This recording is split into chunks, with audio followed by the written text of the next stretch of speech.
Getting active brings its own rewards. Go for the ankles.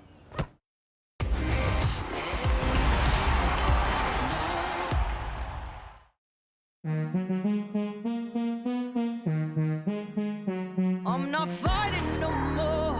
Love is easy, love is not war. It was always in your core, so show 'em what you're made of. And you will learn if you fly, not crawl. Paint your writing on the wall.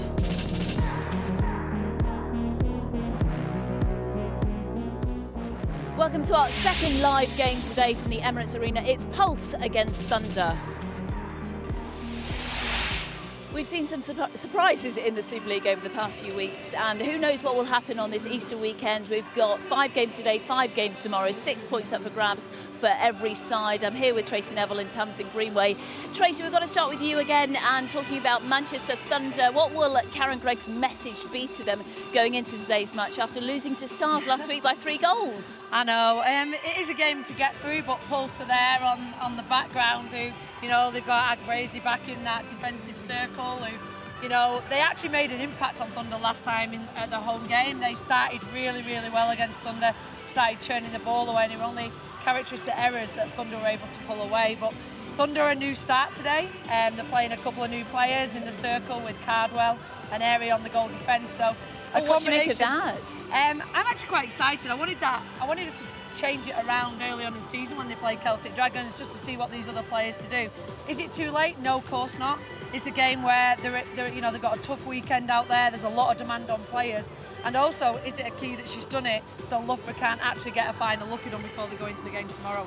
Who knows what's going on? Oh, what do you make of the changes? I think it's brave. As a coach, I'm always confident going in with my starting 7 and then making changes as the game progresses, because nothing is certain. However, I think we've talked a lot about the teams at the top having strength and depth, and Thunder are definitely one of those teams that recruited really well, made sure they've got a cover across every position. You see that, you know, when we talk about changes, it's not putting a 17-year-old shooter on. This is putting Ellie Cardwell into goal shooter, who's an England contention. You've got a close eye on, it's slightly different, and we've raved about Rebecca Airy this season. She's come through the England under-21. She's pushing for that senior squad spot. So, you know, we're not talking about bench players. We're talking about quality, but it's still brave because, you know, having Emma Dovey on the bench, your key goal defence, is a really big pull. Wow. And I know that some of the England Roses will be slightly more nervous with Tracy Neville watching on the sidelines. Now, one of the big stars from the Northwest side is Silver Fern Liana Leota, and we caught up with her to chat about Manchester Thunder's objectives heading towards the finals. The gloss, the shine, fully on for Manchester Thunder. Thunder, for me, is seeing it as all about one team. I think we've got no superstars. We're a group of 12 players that when you go out on the court, we've got a structure and a game plan that each and every individual knows. You stand up, you take ownership of the game. I think it's a whole collective, and that's the beauty of Thunder, I think. The clock is pretty much given up here on Manchester Thunder. Lightning are going to head into the grand final once again. Ultimately, we weren't good enough. We came third last year, you know, we've come third again this year, so we've got to look at what it's going to take that next step next season. We have some amazing games throughout the season that gives you so much confidence and positivity going into that, and then when it comes to that pressure time, we just go backwards, and that's been the last 3 years. But I think this year is really different. I think definitely that's been a huge mental shift in Thunder this year, that we're actually taking accountability of what actually goes on court. It's just really the top 2 inches at the end of the day. Karen is amazing. I think just the energy she gives you, she'll tell you how it is, whether it's good or bad, you know, but she'll pat you on the back when you've done a great job. She has so much passion and desire that sometimes we need to actually put that out on the court. She's giving it to us every single game. She'll stand on the side of the court and growl us or tell us what to do. I think that's just a matter of us taking all that information in and putting it on the court.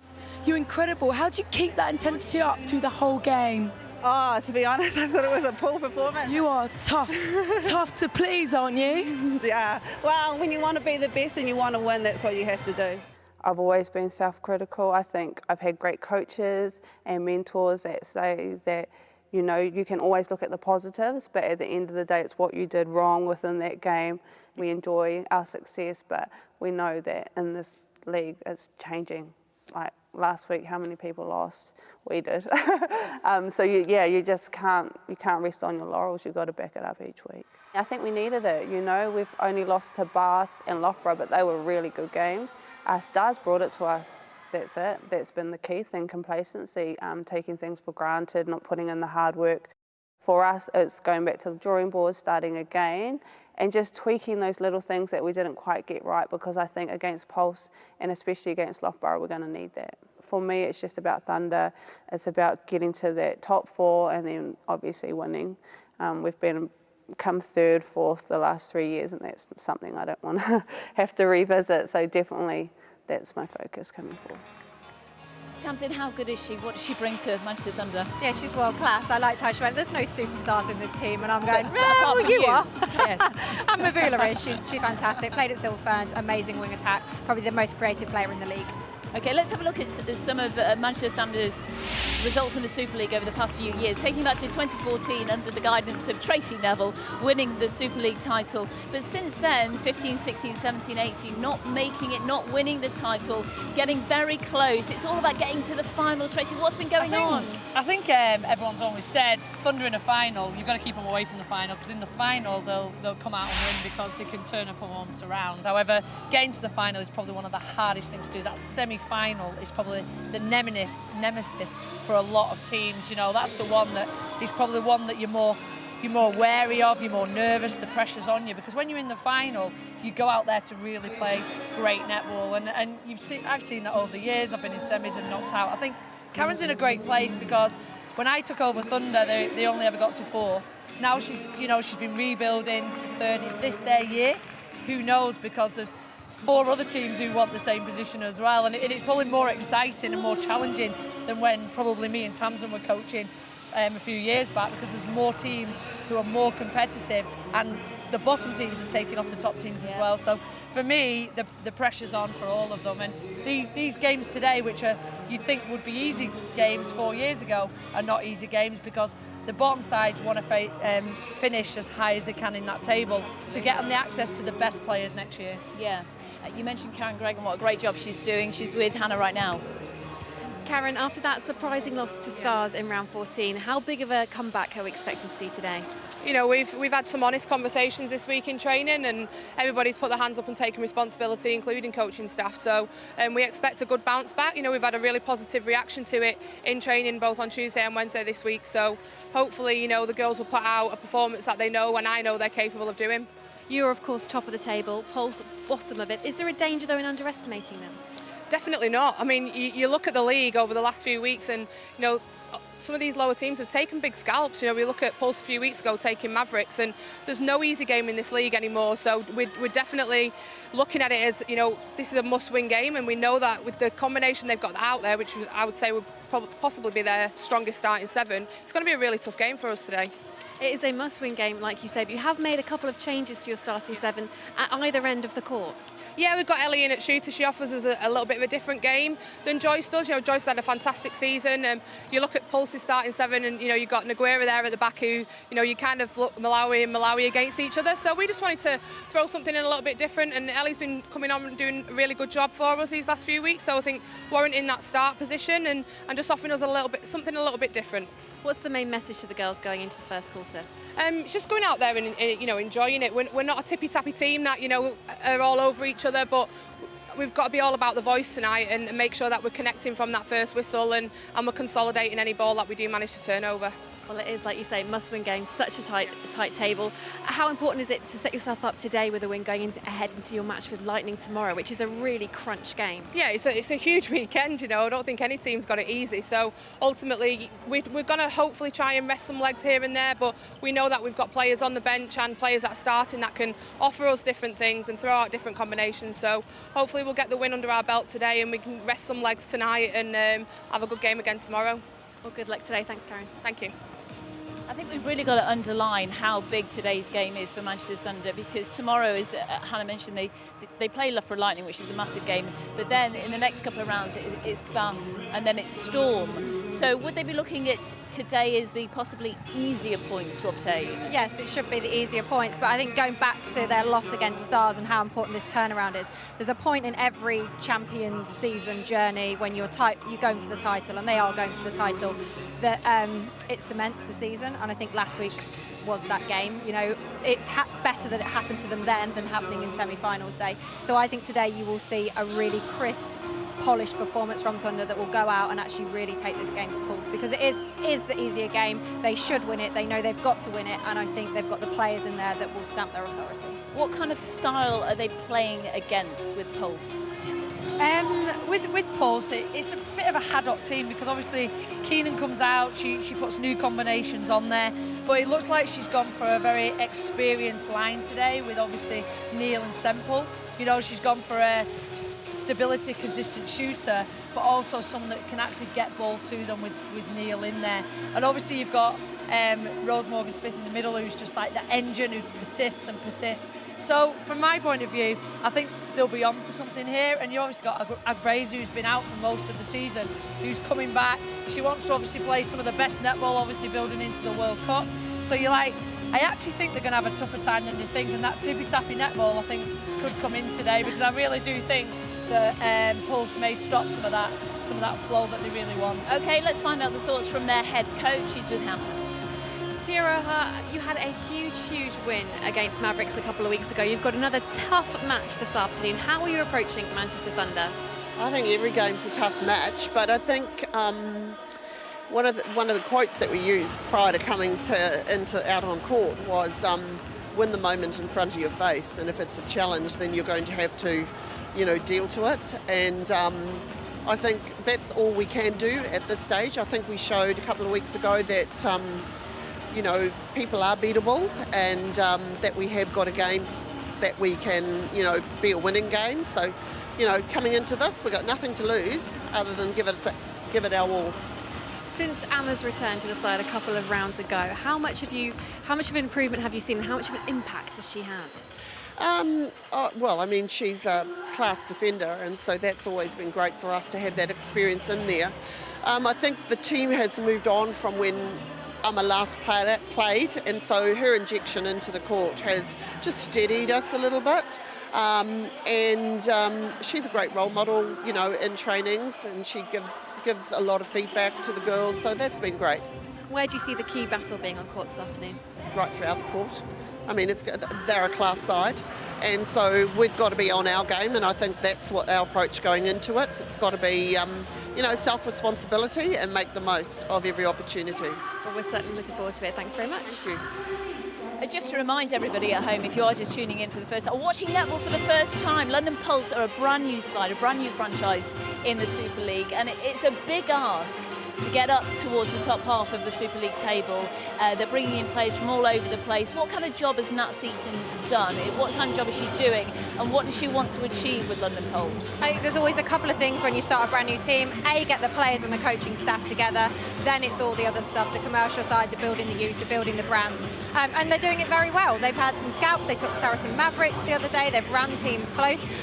They've been unlucky with some of the injuries. Abwazi was a big loss to them when she took an injury. I think Tiara Keenan's found her feet now with her starting lineup, and I think what she's gone with today is definitely her strongest choice.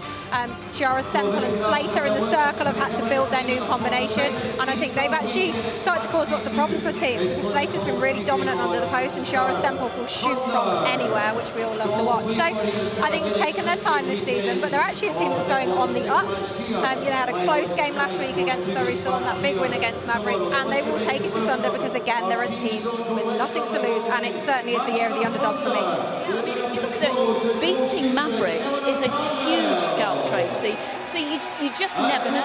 Yeah, particularly the calibre players that Mavericks have as well, but I think for mine, it's a challenge for a Super League team, and bearing in mind, Pulse had a coach before, and then they ended up recruiting team because that coach obviously let them down. So, you know, it's a big ask for a franchise to come in with very little notice, trying to get a team together. So T's had probably the biggest fight in her hands it'll be interesting to see whether she wants to persist with that fight, because now I think she has created stability around the youth system, around the team, which is why they're able to take teams like Saracen Mavericks. Emma, you were speaking to Emma Agwezi just before. What were you saying to her? We were actually talking about something completely different tell to this us, we're game. intrigued. You weren't talking about netball. Be good today, be good. No, I'm just asking how she is. Obviously, her husband's over here, so hi, Fred. Right, he's in New Zealand. Yeah, and that's great for our athletes to talk about creating stability off the court. And I think that's really key that someone's over here supporting her and giving her that. Because actually, Emma's home's actually back out in New Zealand, so she goes long period. So we were just chatting, friendly chat, personal chat. No, brilliant. But it was a big move for her to come back here, Tamsin, and to play a Super League season before the World Cup. What do you make of that decision? Yeah, look, I think it's actually a good decision. A lot of those players now that have been overseas, Emma Agwezi was there at the very beginning. So what, 2009 when the Australian League started up, she's played in Aussie, she's played in New Zealand. It's really important that those players come back. We've seen it with the likes of Serena Guthrie, not only for themselves, but also for helping bring the players through as well. And Emma Agwezi in this side just brings so much energy and passion, and inspires those other players playing around her, which is brilliant. Plus, Tracy gets to keep an eye on them every week, so that helps, right? I get to have a cup of tea with them, you see. Oh, brilliant. And you're off to Australia with looking at various players on Monday, which is fantastic. 5 games taking place today. We're 1 down, we've got 4 to go, and tomorrow, of course, we'll bring you right up to date with all the scores and all the action tomorrow. But right now, it's all about Pulse against Thunder. Let's get straight to the commentary box and join Catherine Merry. Thank you, Di. Second match of the day, the pink pair, the Commonwealth winning captain Emma Agwezi back in the London Pulse side after injury. She was desperate to get back, frustrated by the injury. There's Karen Gregg, the head coach of Manchester Thunder. Joined Thunder as a player in 2002, took over the head coaching role last year. And it's Manchester Thunder that are leading the way in the Super League. The league leaders Thunder against London Pulse, looking for their 3rd victory in this Super League season. Loughborough Lightning have had the win then early doors against Sirens, so they got 3 points in their bank. And Loughborough Lightning at the top of that table on the same points as Wasp, just the goal difference separating them. We'll be looking for a strong start here. And the first goal of this second match of the Easter weekend does go to Thunder. So from what I understand, the umpires remain the same. Alison Harrison, Jackie Mizon, Rhiannon Edwards taking charge of this one. Pink tops though, no team white, as Tracy Neville alluded to in the first game. And there's Leota. Wonderful to hear from her in the VT. But in the centre position for Manchester Thunder, Caroline O'Hanlon, the Northern Ireland athlete, plays Gaelic football, she's a doctor, does absolutely everything. And she plays netball very well indeed, centre court for Thunder. Cardwell under the post and pops another one in then.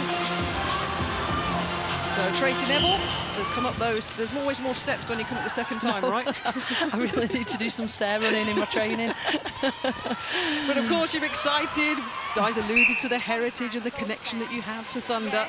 I think I'm more excited to see, the Rosies getting a start. So obviously in Ellie Cardwell and Rebecca Airy, they've been waiting for an opportunity to start a game in probably some of their strongest positions and go out there and really cement a position and, give the coach something to think about going into these finals. Am I a change and I'm an impact player, or am I a starting 7? And, I really want them to have a good game today, them particular players, and also Emma Agwezi in that goal defence. She's been going through a struggle with her injury, so you always want them to go out there and really excel. So it is Thunder, the snatch from Leota, back and forth with Cardwell. They're setting their stall out early in this second match of the day here in Glasgow.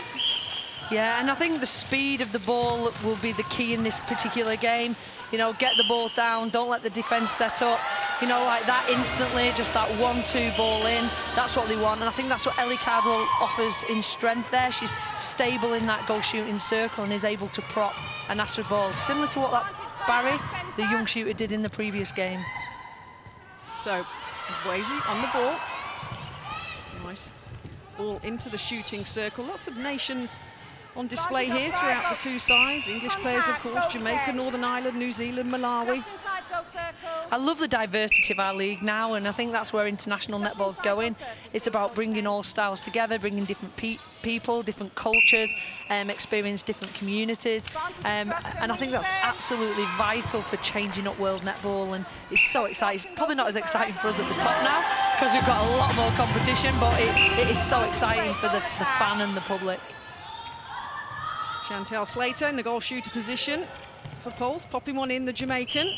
Jamaica, of course, flying high, world rankings, one of the big Roses rivals that we'll face at some point, hopefully, at the World Cup in July. Never get an easy match against the Sunshine Girls. Never, definitely, and that was our nemesis, obviously, our nemesis game in that semi-final. And obviously, they were successful in a 3-test series match against us, obviously, early on in October. So, a 2-goal early lead for Manchester Thunder. Really interesting. I would like to see how the Airey and Ullman combination, you know, very limited time they've had playing together, but can Airey respond to the real stalwart of Ullman in that back, you know, them shouts. Airey's a very reactive player, but is she able just to tame that game at times so that actually she's not going on that first time response? And I think that was just an example of that, you know, Kerry in the circle, keep that goal attack out and then come through for that intercept.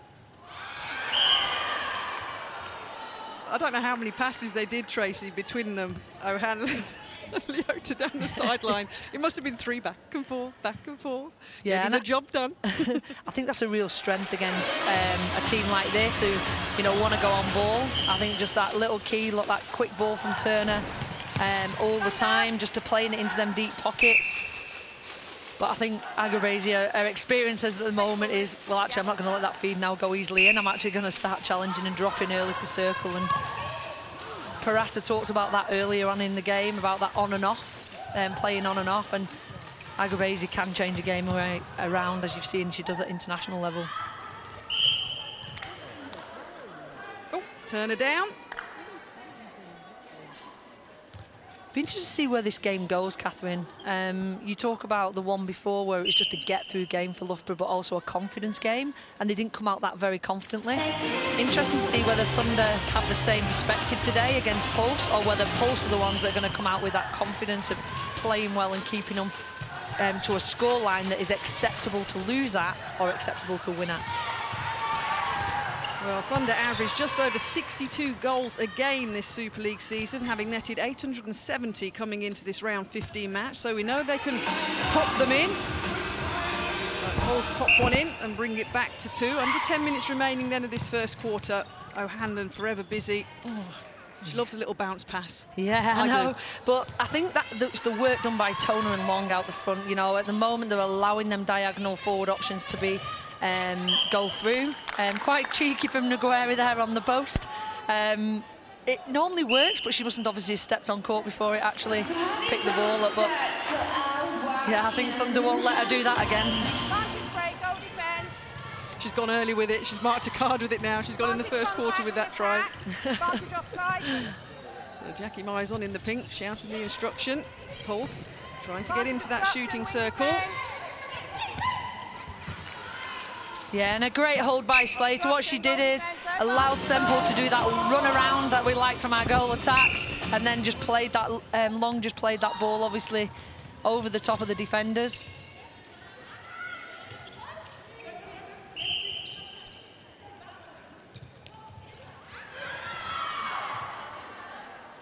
Agbuezi trying to disrupt Ellie Cardwell. Flat in place. Thunder leading 9 goals to 6. Yeah, I think that was presumed by the umpire that the arms are out as the ball went through. Thunder, obviously, I think they were doing a really good job of retaining Pulse on that line, not able to get that first phase ball out. And I think by giving cheap contacts away is probably not where they want to go, because as soon as you have a player out, and that's probably where Rebecca Airey probably lacks a little bit less experience than Dovey in that position. Again, we're seeing that diagonal ball into the corner. and then that easy ball into Ellie Cardwell. A shot, probably. I would have probably wanted Cardwell to swallow.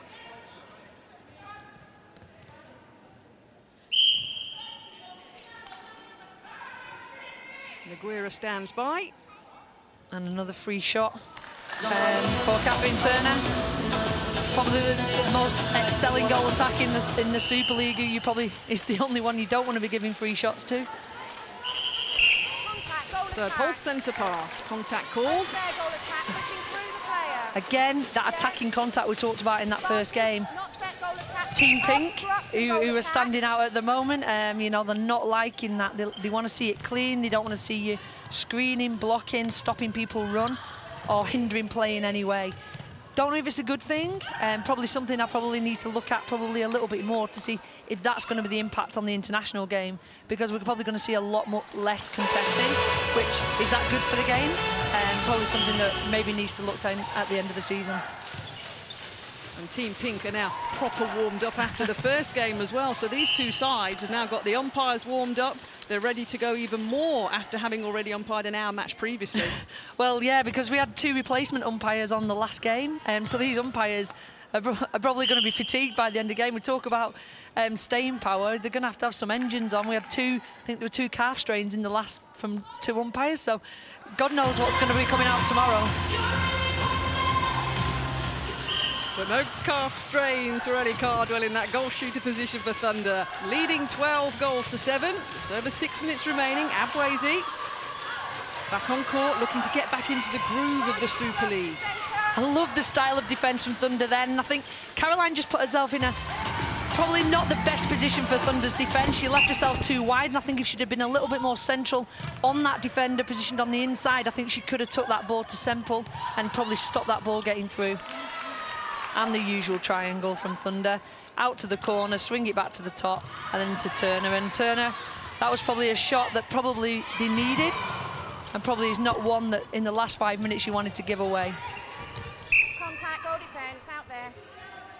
Yeah, inside the goal circle, just on the edge. So lots of love on social media. Get in touch at Sky Netball. Nicola Powell's tweeting. She's watching via YouTube, Tracy, in Future Ventura, enjoying the coverage of our Easter Bonanza. Lots of new netball fans into the game, of course, from the Commonwealth last year in the lead up to the World Cup. I know. Don't know who she supports. Maybe she can tell us.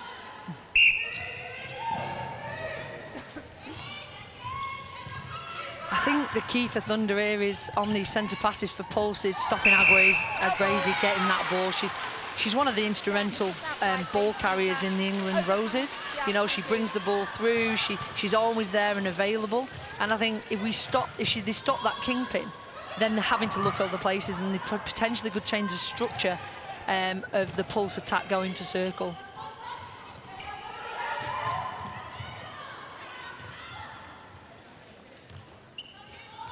So Leota looks around, eyes everywhere.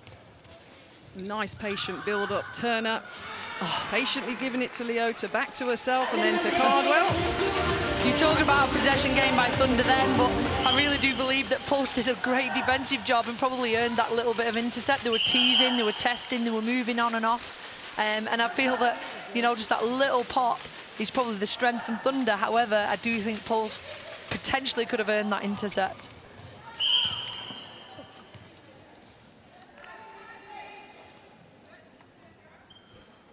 So Naguira,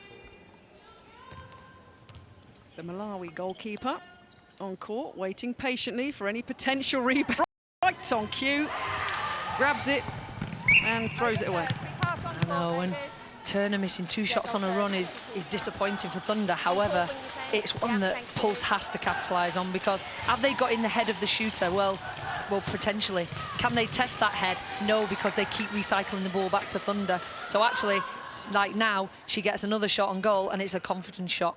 So I think there's some, what we call it in international level is sometimes you just got to play safe. And I'm not a safe coach. I think there's risks that you have to have, but there's times and places when you risk them balls forward. And throwing a long ball out is a lot of pressure on a team, particularly when you're so out of structure in a transitional play. So ball back on court. Advantage offside, wing deferred. Long in the centre position for Pulse. Contact, goalkeeper under the post. Semple, New Zealand born and raised, passes it on to Slater. Advantage goal, obstruction, goal defence.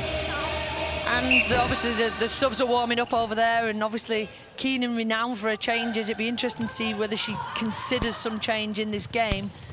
I'm not sure if I would make that change at the moment, although Tona does have a huge impact in that centre position, particularly against her own teammate, Northern Ireland O'Hanlon.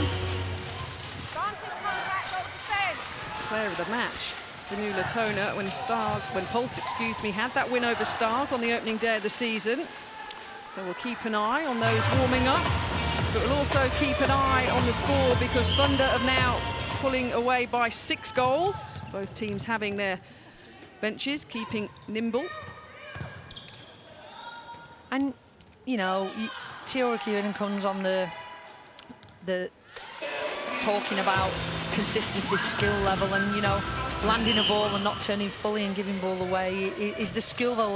That's basic level. Like, so frustrating when you see people who don't turn fully inside the ball and only turn halfway, and that is the difference between actually taking and executing. If you look at Liana Leota at the other end, she's constantly looking at circle, threatening that circle, and that is absolutely key from anyone on that line or anyone landing that ball in an attacking position.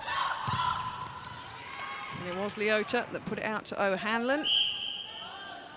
I do think that top position is somewhere where Turner doesn't want to shoot from, probably somewhere where the defences could force her a little bit more. She wants to off-lay it, particularly in that shooting part of the circle.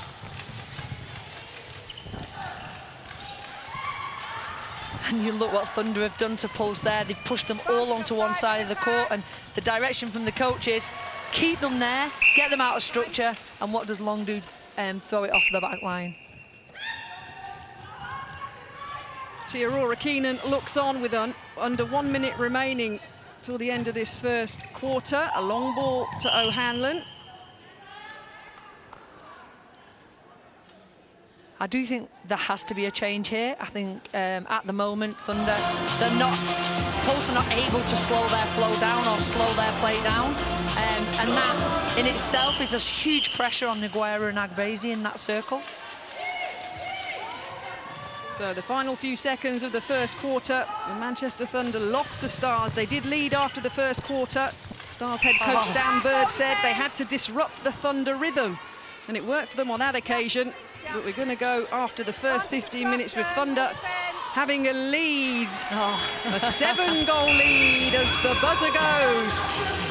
So London Pulse, well, they're keeping in this one, looking for their 3rd Super League win of the season, but it's the league leaders Manchester Thunder and Karen Gregg that are leading the way.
Getting active brings its own rewards. I thought you weren't allowed to walk with the ball.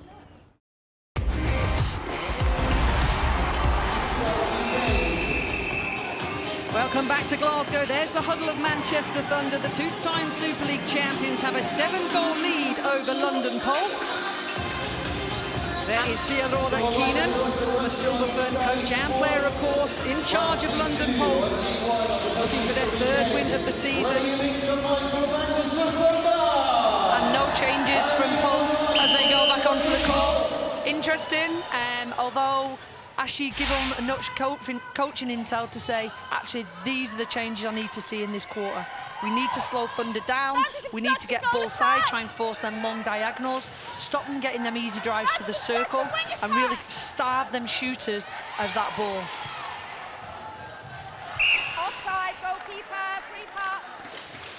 Centre third. I think Cardwell is laughing there because I think she thought I actually shoved that keeper over that line. Very subtly done by her. We'll have a little giggle at that one. Thunder under the post, there was height on it and it drops in nicely. There's the coaching bench, experience in abundance. Dan Ryan there on the right of your shot, of course the national coach for Northern Ireland at the up-and-coming World Cup. He's led Thunder though to a Super League final, as we've mentioned previously. Yeah, definitely, and huge coaching knowledge, having obviously been in one of the toughest competitions in the SSN, and the journey actually went through that competition. And obviously sat next to him is obviously Gabby Towell, who's probably 3 times was my MPL champion winning coach, who's brought people like Rebecca Airy and Carter through that system. And obviously you've got Karen Gregg. There's a lot of heritage within that Thunder side, and I think that's absolutely key important, particularly in pressure scenarios, knowing exactly the makeup of players' personalities and characters to what they bring to your squad. So Slater drops one in and pulls another one back. 13 playing 20, 13 and a half minutes to go until half-time, Agwezi. And Thunder are doing a great job on that centre pass, and you know, Pulse are having to make 3 passes behind the line before they can actually push it through to that goal third. And generally when that ball comes through, it's coming through long. And they were just fortunate then that they didn't win that ball. So, you know, Pulse, just to up their game against Thunder, they need probably one more ball carrier outside in that goal third to give them a link to that goal shooter, because that is a massive pressure to enable your shooters to take a ball off your defence consistently through this game. So just under 13 minutes then until half-time. 13 playing 20. Thunder looking to get it into the positions that matters, but being forced back. And Leota shouting at Hanlon, "You've gone too wide, get into play." You can imagine that she'd make a great policewoman. And I think that's the key of experienced players, dictating traffic, make sure people are running in the right spaces, and then trying to do your game again. That's world class from an experienced wing attack. So nice take by O'Hanlon. I don't know how she fits it all in. I want to read everything that Caroline O'Hanlon does. I know, I actually said to Tamsin, you know, the toll it must take on her to fly over here repetitively, you know, for a 5-6 month period and come out and put the performances that she has actually this season is, you know, is a true athlete. You talk about rest and recovery and you think, you know, she's probably getting the littlest of any player, or the minimum amount of any player in the Super League, and, you know, it's shown that actually it can be done, and that's true dedication. And then you add in the Gaelic football and the doctor. Carried the Northern Ireland flag at the Commonwealth Games at the opening ceremony. That is how experienced and respected Caroline O'Hanlon is in that centre position for Thunder. And it's them again in the gold and black. And Turner. I think the way teams have to attack Thunder is not think about, you know, they're thinking about the links and the stoppage, but they're thinking about how they can do that and reduce the number of goals. You talked earlier, Catherine, about, you know, they're a team that scores on average 60 goals a game, which is predictably where you would say, you know, you've won the game. But what you're talking about is, well, how can we reduce that? So if they're scoring 15 goals, how can we reduce that? A lot of that is about stopping some of the linkage play that's coming through that centre third. Stop you know, the ball from pocket to top, keep them wide, or push them in. So actually they've not got that free of space. Keep the shooters far away from each other. You know, they've got to start thinking about how they can beat these teams and reduce the number of goals rather than trying to beat them individually. And I think once you do that, you can then start thinking about the tactical aspects of the game where you can start to excel in attack against their defence.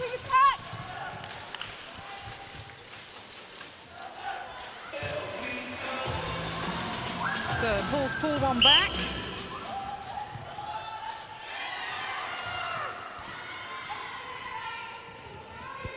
And I think Karen Gregg talked about that tit for tat at the moment, and we're saying actually that's happening at the moment. Thunder have lost a little bit of flow.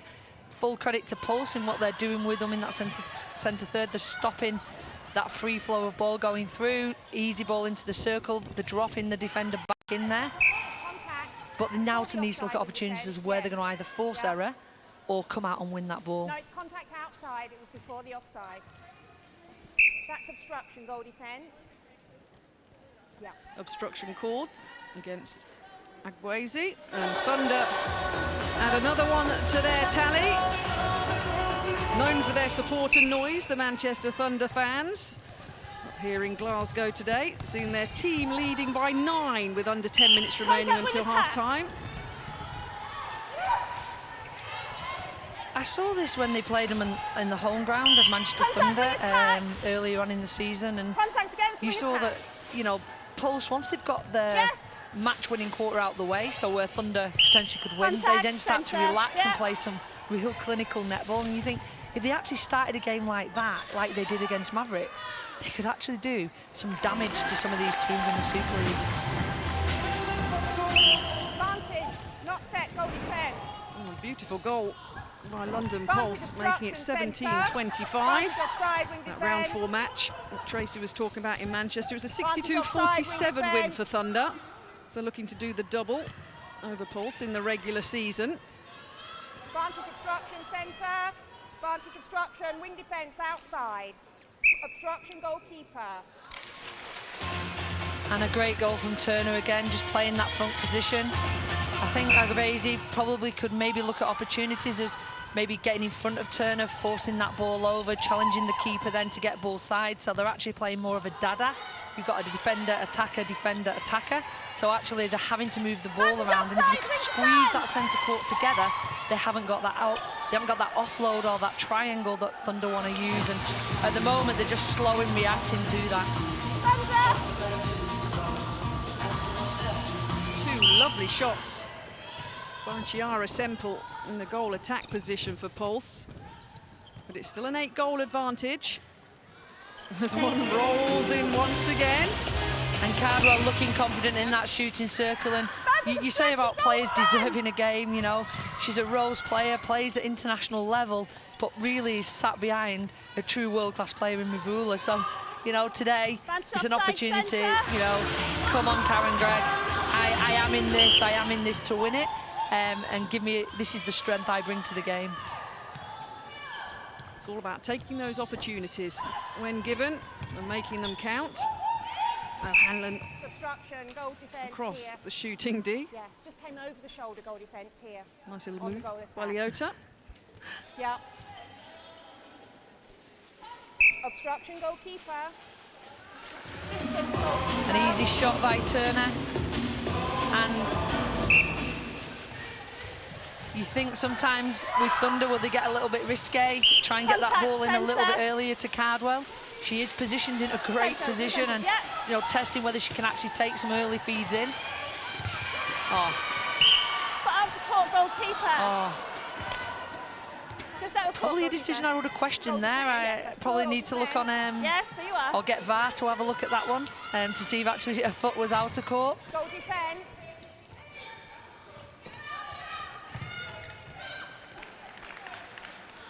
I think that's one of Neil's strengths, just that feed. We talked earlier about changing the timing of your ball, and she just let Slater, you know, Ullman come round and then just position that ball into space. Footwork, goal attack. Like, was it out? Ooh. Team Pink, I want to see that one again. Contact, wing defence with the ball into the player. By her side. A little bit of frustration here from Pulse, and I think, you know, they're drawing this quarter. If you look at goal setting within a game, you know, let's just churn it out, keep making the most of your opportunities. You know, let's not let this game get away with us. Advantage obstruction, goal attack.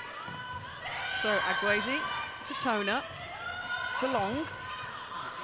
Pulse working hard to get it out of the centre third to give themselves the opportunity to pop a few more in. Yes. Long socks of Agwezi. That was great patience from Pulse. You'd seen the hole that Thunder had made from their attack to the defensive line, where they had nobody coming into that middle space.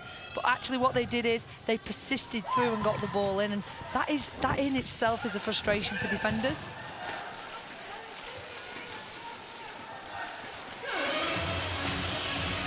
High percentage shooter, Cardwell, and volume shooter. Goes and nails that shot, no problem, but no challenge as well. Advantage obstruction centre. Obstruction goalkeeper. I actually love what Neil's doing. If you think about a wing attack, that step onto circle, so many wing attacks you see these days land, you know, about half a foot away from the circle and don't use their feet to get up to that circle, so they've not got that 3-foot mark in front. And I think what she did then is she did that, angled it, and then was able to feed. And that is why, with young kids these days, let's teach them to feed from different body positions, not just the direct feed in, which I think we get a lot complacent like that in the UK. Advantage contact, centre post. Obstruction, centre outside. Yes. So while Jackie Mizon was directing for the reason why she blew a whistle, Liana Leota tiptoed round the outside of the shooting circle, got herself in position. And you talk about players going to World Cup. Jackie Mizon, obviously one of our experienced umpires now, has also got a place in that World Cup. So you talk about players under pressure, but you saw earlier on in the year in the Test series, you know, she had probably some of the biggest games in world netball, and she got herself now into a World Cup position. And I think it's probably downplayed with umpires about, you know, how they've worked up from that grassroots level to be able to, you know, be on this Super League court. You know, they get time off work, they work full time, but they also, you know, they probably have to pay more to be here than they actually probably get expenses to actually be here as well. So, you know, they don't have the support system, they don't have the physios, they don't have, you know, the masseurs, and a lot of people who support the umpires are generally voluntary.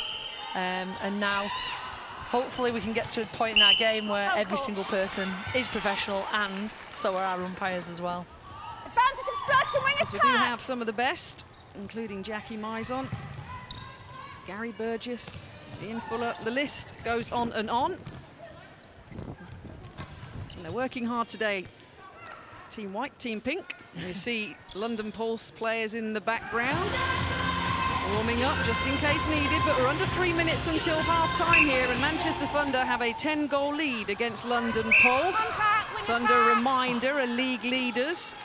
Same points as Wasps, who play later at Storm. And that was a magnificent intercept from Agwezi. You know, the range of her arms, you know, Leota was trying to hold the body off to get that ball over, but, you know, she weren't able to do that with the nimbleness of Amma Agwezi's feet to be able to get round and get that opportunity.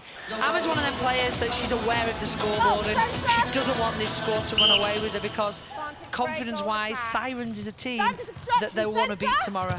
If you talk about going in, ending this season well, you want to take out the ones that you can actually be competitive against. And they have a tough run in as well. As Tracy mentioned, they play Sirens tomorrow, who of course lost to Loughborough Lightning just a couple of hours or so ago, and then they end the season at home against Loughborough Lightning and away to Team Bath. So a tough run in for London Pulse. So if you're talking about picking one out of them three, you would probably say tomorrow is a must-win game. And, you know, this game, there is some real positives. You know, they can get familiar. They can, you know, Tio Keenan can try combinations, and you've got to get to a perspective with a coach that you can't win everything, particularly when they're in the position they are. But the games you can win are the ones that you really need to work hard towards. So it'd be interesting to see what Tio Keenan did from that game today to take into tomorrow, because, you know, they saw the actual, some of the great stuff that Sirens were doing. They were keeping the people out the middle, but they showed some inconsistencies in some of their errors, and it'd be the team, I think Parata said about who makes the most errors, and at the moment, I would say if we were to bet today, I would probably say Sirens will win tomorrow because of the errors that Pulse are making today. So the second day of action of our Easter weekend to come. We're 2 matches into the first day here in Glasgow. Thunder maintaining that 10-goal advantage. I mentioned Pulse, they had that win in round 1 and that good win of 3 goals over Mavericks in round 13, but they've had close losses as well, haven't they, Tracy Neville? 4-goal loss in round 9 to Team Bath, a 5-goal loss to Loughborough Lightning in round 8, and we've said it on Sky, when they click and get it right, we knew they were going to win again. It was just a case of when and who against. Yeah, definitely, and you talk about where we are in the league. The lower end teams are wanting to get whatever wins they can against the top to shake it up a bit, but you know, the most experienced teams about pushing the other team down and putting them further up the table. And you know, we talk about close wins. It isn't a close win, it's a win. You walk away as a coach and you think, I didn't look at that game thinking I won it by 15 or 1. I thought, that is 3 points that get me nearer to that semi-final. And that's what it's all about, the top 4 needed at the end of the regular 18-round season. There is the Manchester Thunder bench. The discussions are being had, but at the moment it's a 10-goal lead, 35-25 to Thunder. Hannah Wilkes, you're right on court. I certainly am, Kath. Well, Kerry Almond, 10-goal lead going into half-time. All going to plan so far? Yeah, I guess so. I feel like we can turn a bit more ball over in defence, but the ball that we are turning over, we are taking to goal, and our shooters are doing the job up there as well. So it's pleasing, but I feel like there's a little bit more to come. We've talked so much this weekend already about how tightly contested that top 4 is this season, and the goal difference is so important between you and Wasps as it stands. How much are you looking to capitalise on that in this game? You know, we know that we have to get some goals because it could be crucial at the end of the season for those home semi-finals, so we do need to push on a little bit more, but also we need to have a little bit of focus in for tomorrow as well, and not kill ourselves too much today. You've got to manage that energy. Thanks so much, Kerry. Let's bring in Amma. Amma, this was never going to be an easy game, was it? First against 10th. What's your assessment of those first 2 quarters? Yeah, it's just been really frustrating. Our team have lacked consistency throughout the season, and I think we've shown patches of brilliance and still patches of inconsistency. We turn over the ball and we're really hesitant to let it go, and it's paid dividends for Thunder because they've managed to capitalise on all the ball that we've lost. It's such a young team as well, isn't it? What's the message to the girls at half-time? How do you keep the positivity going at this point in the season when you are 10 goals down? Yeah, I don't think it's about keeping positive. We know we can beat these teams and we can beat top teams if we're consistent. So I still want to win this game, and I think the girls will still want to win this game. And we've shown that we can beat teams, or we can go goal for goal with the top teams. And so I think once we can manage to stay controlled, work the ball around, it doesn't have to happen in 10 seconds. We've got plenty of time, and I think that's what happens. We get a bit antsy at the end of working the ball and then just let it go. And actually, if we can just be patient, we can pull these goals back and we can win the game if we work really hard. A big 30 minutes coming up then. Good luck. Thank you. So frustrating, says Amma Agwezi. And there's a little bit more to come, says Captain Kerry Almond of Manchester Thunder. They lead by 10 at the break.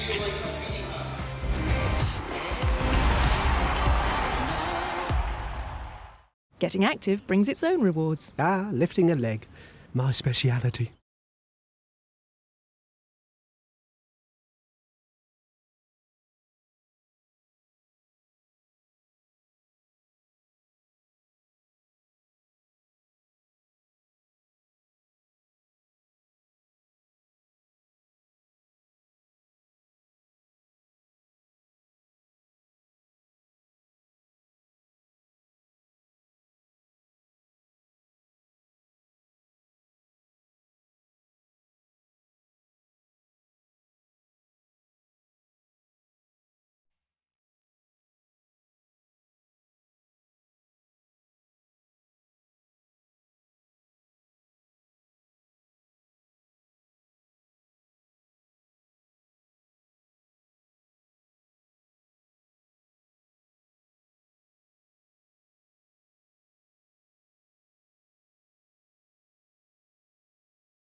Getting active brings its own rewards.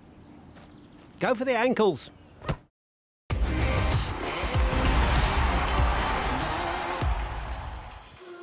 Manchester Thunder looking very comfortable against London Pulse. It's 25-35 to Thunder. Tamsin, what's been so impressive about the attacking end for Thunder? Well, look, I thought they'd start strongly, and they did. Ellie Cardwell was put in. I said Karen Gregg was brave to make these decisions, but they have paid dividends for her. I thought she was fantastic with how she's owned that circle. They're really comfortable giving her the ball as well, which, you know, bearing in mind most of the games have been starting with Joyce Mavula, very different shooter. What I love about Cardwell is she's so strong in the front and the back space. And look, she's having two players on her, and yet she will take the ball out the air so comfortably. And then has been completely dominant in under the post as well, is happy to shoot. Her rotation with Turner, important as well. You see Turner likes to play towards the ball. But look at that little offload, always ready. And bearing in mind, these guys are not playing together regularly. You know, Cardwell has had opportunities, but not loads. Happy to shoot from distance, which makes a difference as well, because suddenly the defenders come round behind thinking they're pushing you out, and then you go, oh no, actually I'm just going to turn and shoot. And it has been a real team performance from Thunder, and that's what I've been most impressed with, to actually make so many key changes and then to see them be so effortless. Bearing in mind they're coming off the back of a shock loss to 7 Stars. Yeah. I thought they'd be sort of ruthless and slick, and they have been. I think we've got some clips of the Thunder attack to look at, and it's the interchanges between Leota, O'Hanlon and then Turner coming in here. That front cut is just a nightmare to defend, an absolute nightmare, because you just as you cut off the front space, she then carries on coming all the way through. So have a look at this roll around. Wow. Look at the swing as well from Leota and O'Hanlon. They're just pinging the ball around. They're making it look so easy. There's that quick 1-2. It's like, what do you go on? You mark out the front, and then they cut you on the front cut. You sit in behind, and then they take you on and do a short 1-2. It's so hard to defend against. When they're like that, they are lethal. But we can't not mention how effective the defence has been as well. Sitting Emma Dovey, the captain, on the bench, bringing in Rebecca Airy. Amy Carter and Rebecca Airy out the front have been brilliant. You see Rebecca Airy there just getting another hand on the ball. And just look how quickly they bring this ball through the court. Everybody back into the attack and wanting to get on the ball. Look at the confidence between the two youngsters there in the defence, just bringing it all the way through for them. And shot caller, it ends in the same way. Cardwell, Turner, interchange, goal. And it's so hard to pick out one player because they've all been outstanding, and that's why they're sitting at the top. That is why they've come out fighting from last week, because that is the quality you're used to seeing. Well, you have summed it up beautifully. No, any faults? No, we don't need to go into that. No, we don't, they're 10 up. I'm sure Karen Gregg is smiling inside, but she's not letting it show to her players right now. Pulse have a lot of hard work to do, but as we know, anything can happen in this Super League. The third quarter coming up in a couple of minutes. So this is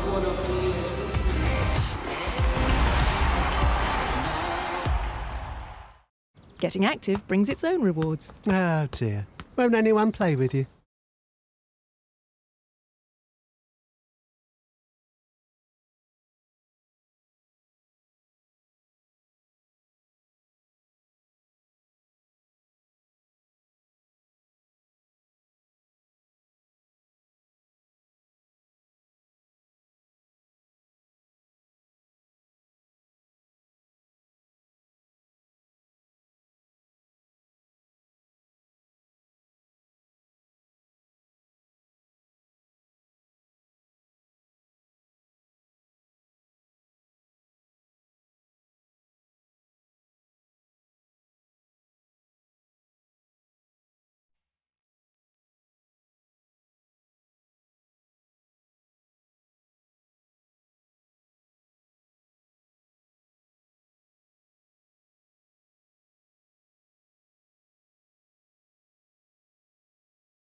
active brings its own rewards. I thought you weren't allowed to walk with the ball.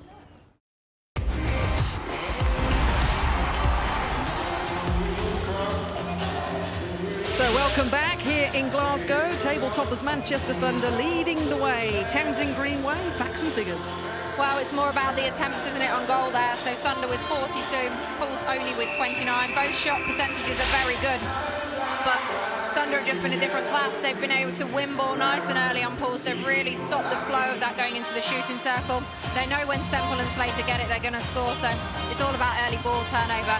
And that defensive unit of Airy and Amy Carter out the front have just been lethal. Well, Tamsin said it at half-time, that loss to Stars in the last round, that 3-goal loss, ending the 5-game run of Manchester Thunder, has buoyed them. They want winning ways back. Loughborough Lightning had it earlier when they beat the Sirens. Thunder, at the moment, 10 goals ahead then in this third quarter. Looking to put themselves on 36 points with 12 wins from 15 so far this season. Offside. Yes. We've had a few changes to this Thunder lineup. So opportunity to rest legs, which is great for Thunder, knowing what they've got coming tomorrow. Also gives Karen Gregg an opportunity to look at combinations for tomorrow as well. So Mavula, who I'm presuming they'll start with when they face Loughborough Lightning, she comes into goal shooter. Amy Carter comes into centre to give O'Hanlon a rest. Malcolm on at wing defence. Still no sign of Emma Dovey, whether she'll come on through this quarter in the last one. I'm sure she'll want to get some minutes under her belt really before tomorrow. Offside, centre. Yeah, no sign yet of Manchester Thunder's captain here in Scotland, but still plenty of time left. And Mvula getting involved, increasing the lead for Thunder, and confirmation of those on court, scrolling through your screen. Goalkeeper position, Kerry Alman, she's had a great Super League season so far. Yeah, she has, and just look at the footwork to getting around behind. Alman's not actually one of the tallest players, and yet she still manages to win so much area ball. She comes in from behind the players a lot of the time and gets over the top of them. So effective. You just watch her now, she'll put the leg between there and shoves round to get into a better position. And it's proved very effective for her over the years. She's tied up most of the shooters in this league this season. One of the reasons Thunder are sitting at the top. So a ball across the shooting circle, and another one popped in. That was beautiful circle rotation there. Catherine Turner pulling out first, letting Mavula come round to that top position. Pulse were not expecting it, and it just looks so open. And there's Almond down the other end. Comes out for that flying intercept, isn't able to keep it in, but just letting Pulse know they're there. So Pulse on the sidelines. And it's that position in there from Almond. She makes it look open, but slides in behind. Slater's unable to bring it in. And they're just so quick, aren't they, to bring that ball through. It's almost effortless. Obstruction, goalkeeper, advantage. Turner from Vula. A round of applause. Caroline O'Hanlon now on the bench. Jackie Mizon.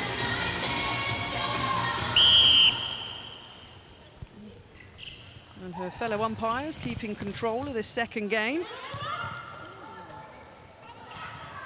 Oh, nice hand from Nguira. She read that one. They chose to do the long swing. The first half, we've seen Thunder getting some short swings. So what I mean by that is going from the side of the circle to the top of the circle. That's a long one, allows defenders to get around. Nguira did that very, very well and finished off by Semple. She has been outstanding in that shooting circle, 14 from 16, sharing the load with Slater, who's on exactly the same stats. You know, it's unusual in the game these days when you have a target shooter to have a goal attack that's so powerful going to the post. Semple is one of those. She loves a long shot. Look, she'll go for this now. Oh, no. She knew what she was doing. She's just messing with them.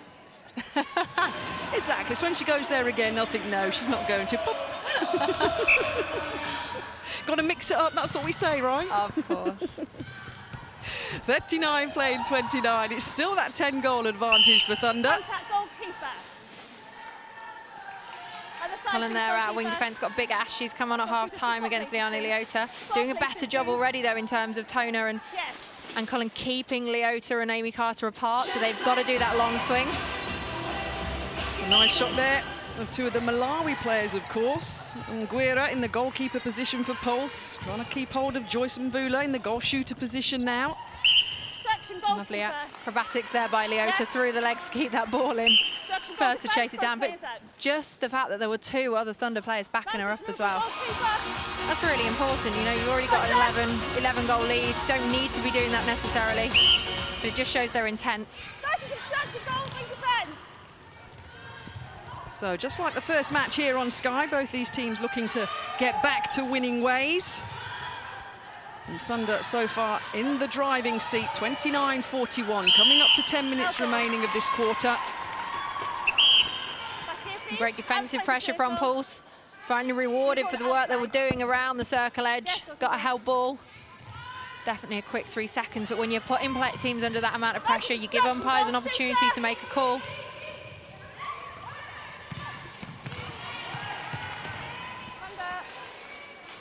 Down the other end, Amy Carter. She's had a cracking game so far. Just manages to do enough to put off that ball to Toner.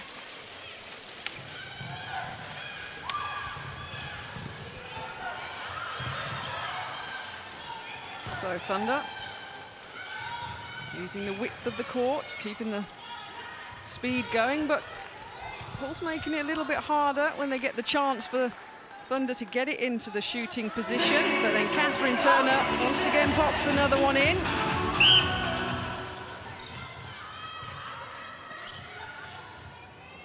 Yeah, she's another goal attack that is quite happy to go to the post. And we were talking about it in the analysis at half-time, it makes it so difficult to defend because just as you double on the goal shooters, up pops Catherine Turner with the front cut. It's like, what do you mark first?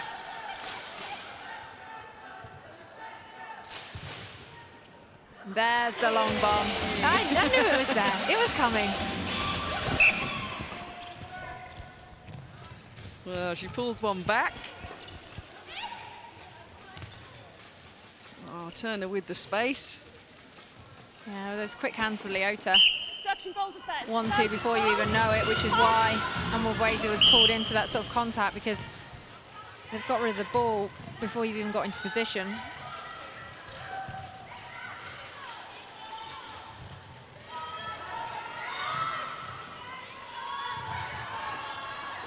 Missed the pressure from Thunder. Look at that, having to go all the back to Nguira into their defensive end third. It's a better ball from Cullen. We've got to get over this mess. Oh, Amy Carter. Wing attack. So close to that intercept. Goal attack. And that's better from Pulse. When they get it to the edge, they're absolutely fine, but it's the getting it there, and it's been that diamond defense pressure from Thunder, really forcing them back up the court, challenging on everything going forward. And with big arms. Probably got the best man-on-man defense in the league.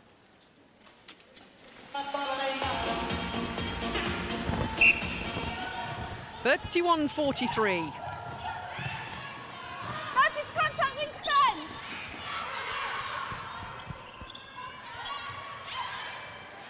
Oh, lovely hold from Mvula. Looked like Amy Carter had nowhere to go, and then Mvula just posts up, shows her aerial game, the strength she has on the take. And Rebecca Airy down the other end, that's that running forward onto stuff we were just talking about. That's so quick.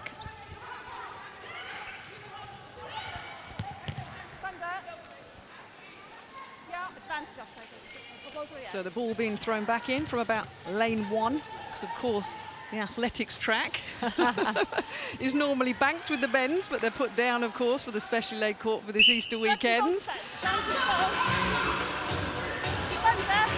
Manchester Thunder are enjoying the environment here with under 7 minutes remaining.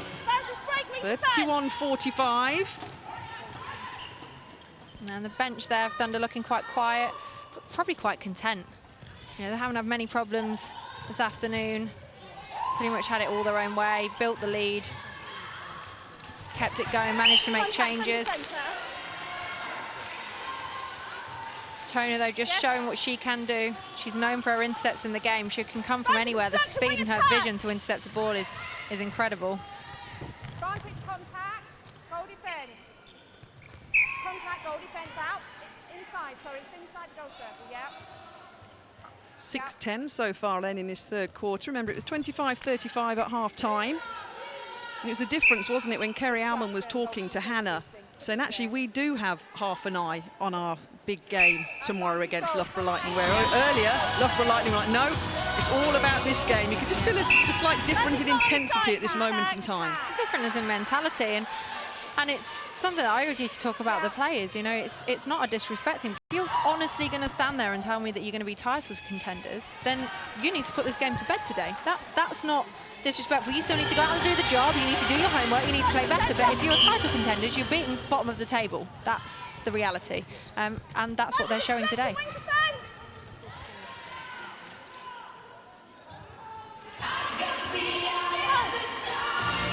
Also shows the confidence, doesn't it, Kath? You know, Loughborough Lightning coming off the back of that loss, and they're going, oh, we're just going to worry about today's game. Manchester Thunder coming off the back of the loss going, haha, that's not happening again. This is a win today because we want to win as well tomorrow. That mentality being showed here today in Glasgow. Oh, miss for London Pulse with under 5 minutes remaining of this quarter. 15-goal lead, stretched it out from the 10 at half-time. Second bite to the Sporting Cherry for London Pulse. And it rolls in. They're just having to work so hard for every ball. Even then in the circle, they were shoved in behind. Becca Airy and Kerry Alman got right in behind them, pushed them right up to the edge of the circle. Obstruction, wing defence. Got more physicality now coming around that edge. Cullen and Toner not afraid to have a go at Leota, and Carter trying to disrupt a bit of play as well.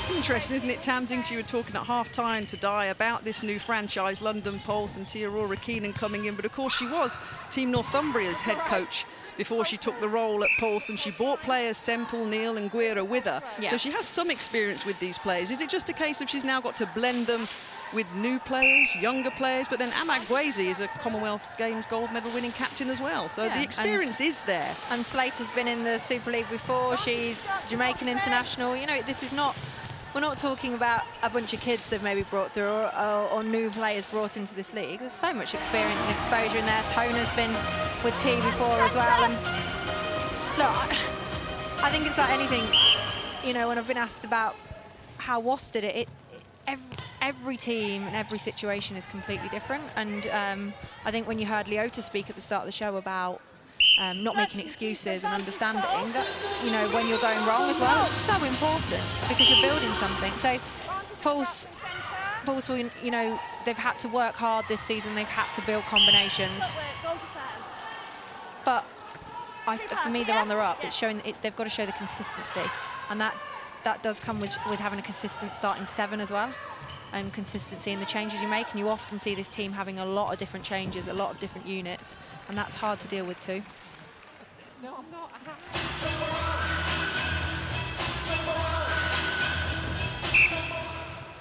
So under 3 minutes remaining then of the third quarter. You felt Manchester Thunder have been in control of this round 15 match ever since the first centre pass. That was a much better swing from Leota to an Amy Carter. They had that short swing, it just opened up the circle, gave them so much more space in there.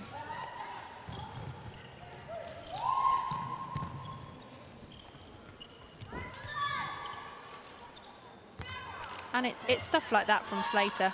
You know, and if you're talking about going goal for goal and your shooter just does that, they've just cost you.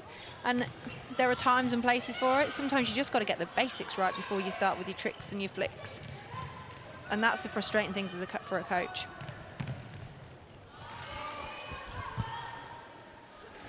And then right down the other end, Joyce Mavula puts another one on the board for Manchester Thunder. Contact, wing defence. Real hassle there from Cullen. Off the body. Yep. Being asked to get off the body of Leota there. Leota's so good at using her body though. It's just that experience from her. Puts her body across, almost draws the contact out. Something that as an attacker, you know, you look to do all the time to get the penalties, get people blown out the game.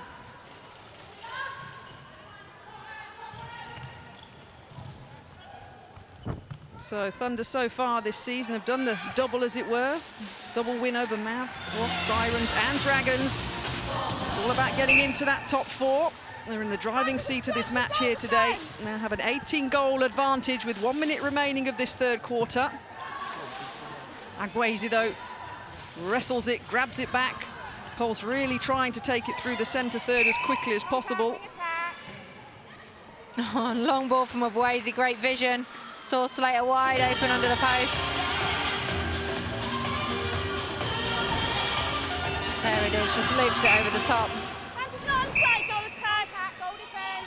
Rare sort of lack of communication between Aerie and Armand, because they've been brilliant as a partnership together today.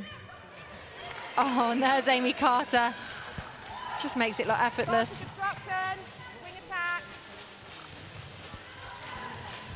She's almost had more free reign as a centre to come through and have a go at the intercepts. I think often there's a bit more space, and a centre attacks a lot differently to a wing attack. Oh, it was out of court for Avuli, but she turns around and gives a little smile, fully aware the clock was running down. But it doesn't matter for Manchester Thunder and Karen Gregg and her coaching team. Thunder are leading the way after this third quarter, 36 goals to 53. They're in control of this one, Thunder, with 15 minutes to go.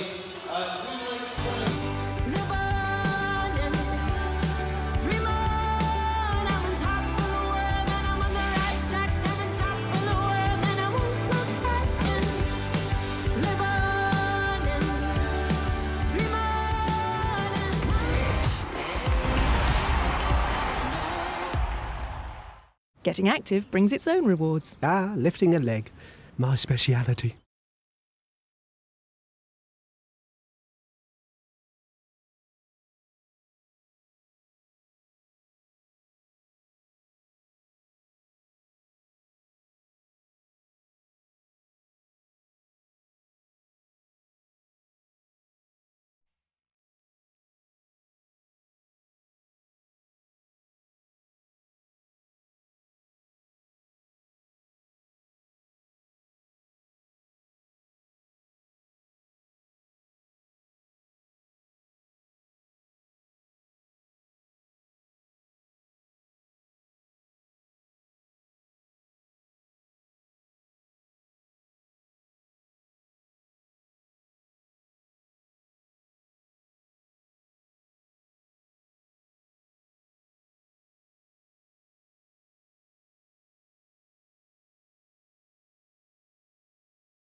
Its own rewards. Go for the ankles.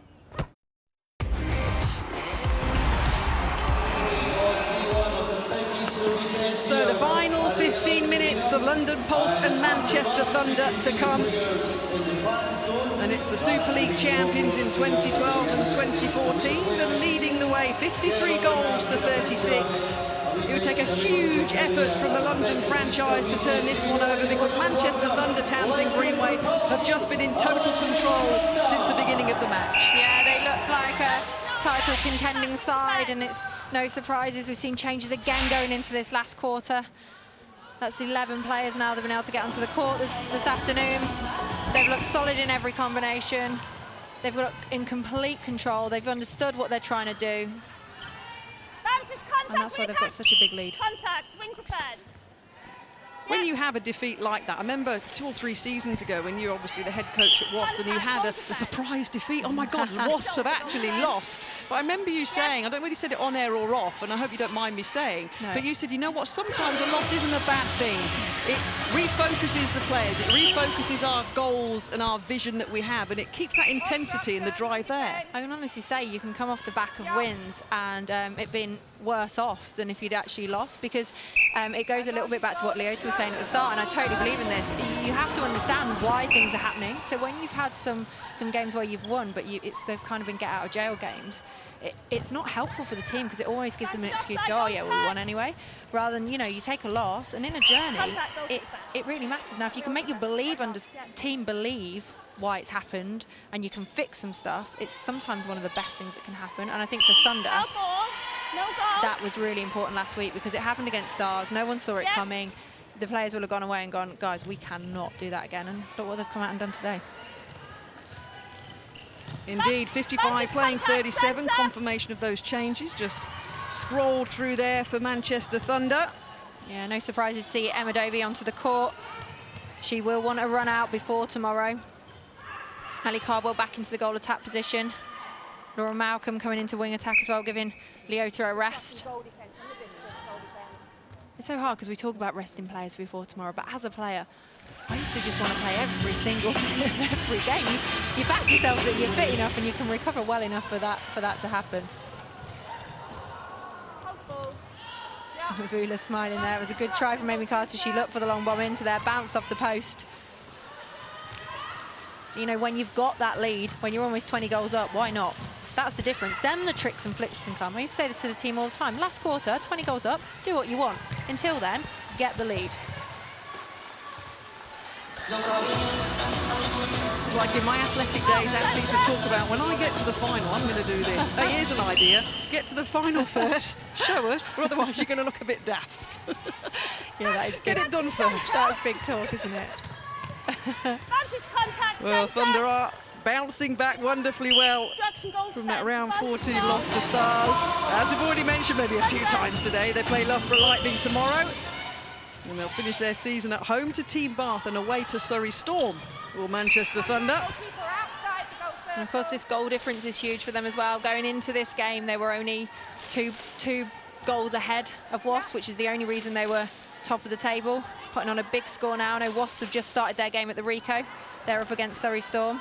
So this could put a bit of light between them. It is a big difference. I was saying to Tracy, they average just over 62 goals a game. They're big scoring Manchester Thunder. And as you say, Townsend, could come down to those kind of statistics. Such is the tightness at the top of the Super League this year. And of course, what are the connotations for maybe our new viewers about the position that the top 4 teams finish? What does that mean? Well, top 1 and 2, really important because you get the home semi. And that's massive at this level. You want that home crowd. You want that advantage of everyone feeling comfortable.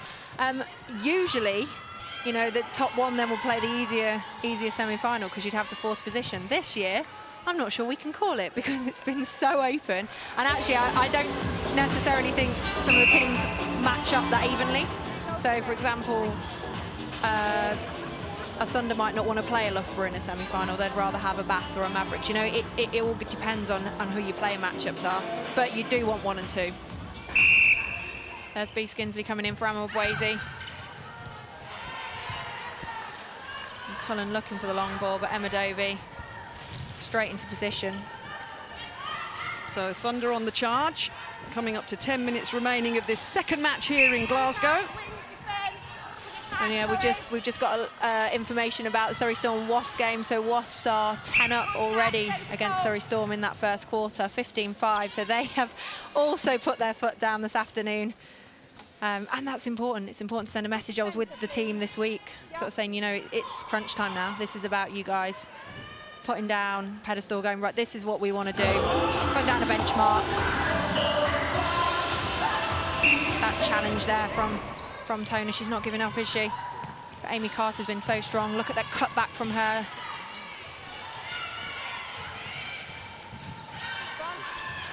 And a beautiful feed from Laura Malcolm. She waited for Catherine Turner to roll the front, Ellie Cardwell to roll the front, and Mavula to pop free.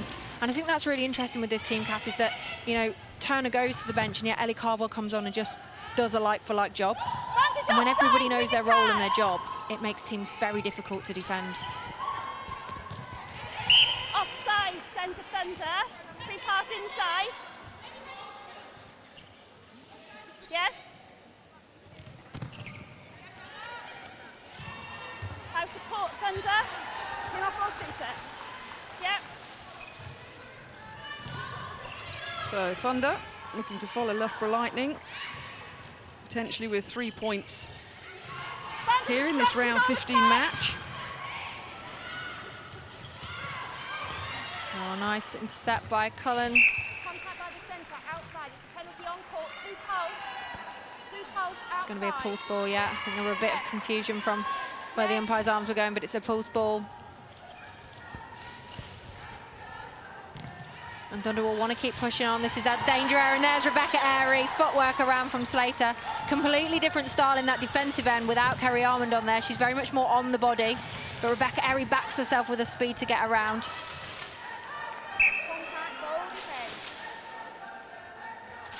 Here we go, we're going to have a look at this. Look at that to come round off Slater. And totally clean as well. Speed and vision to do that, very impressive. Got another change here, Brie Grierson coming on for Ash Neal.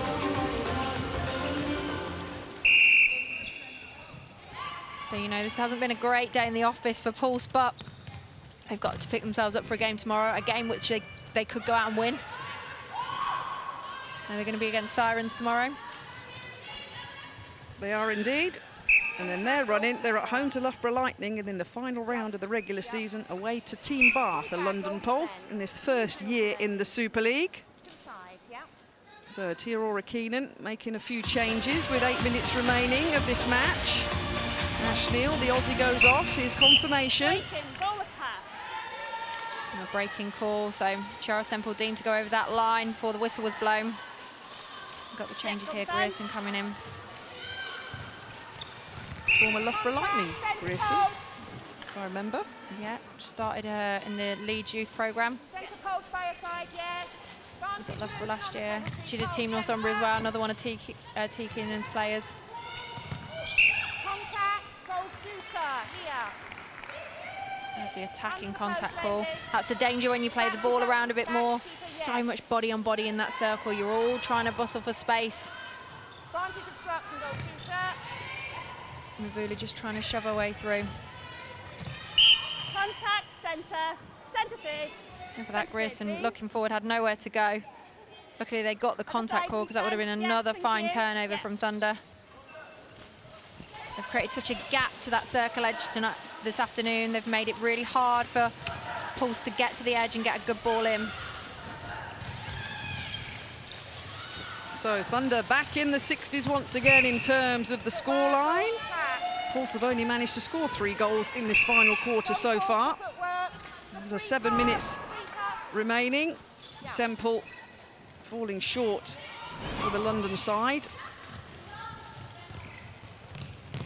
And it's errors like that, you know, no excuse for throwing a ball at someone's feet.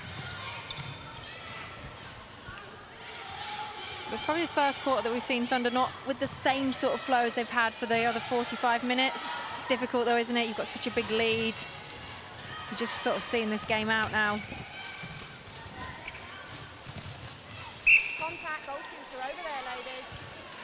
It's another attacking contact call. Mavula will just have to look at that, because that's 2 opportunities now she's just lost for her team. Yeah, We need to clean that up in the last few minutes.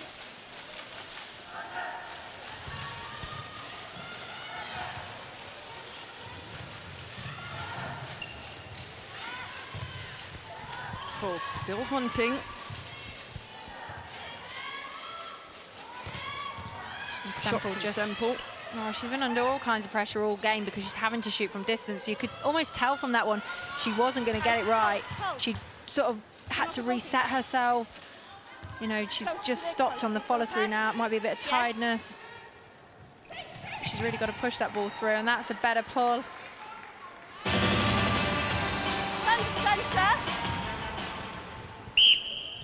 Vantage not on side, goal attack. So, Thunder, 5 minutes remaining until they get their 12th win of the Super League season and go up to 36 points on the table.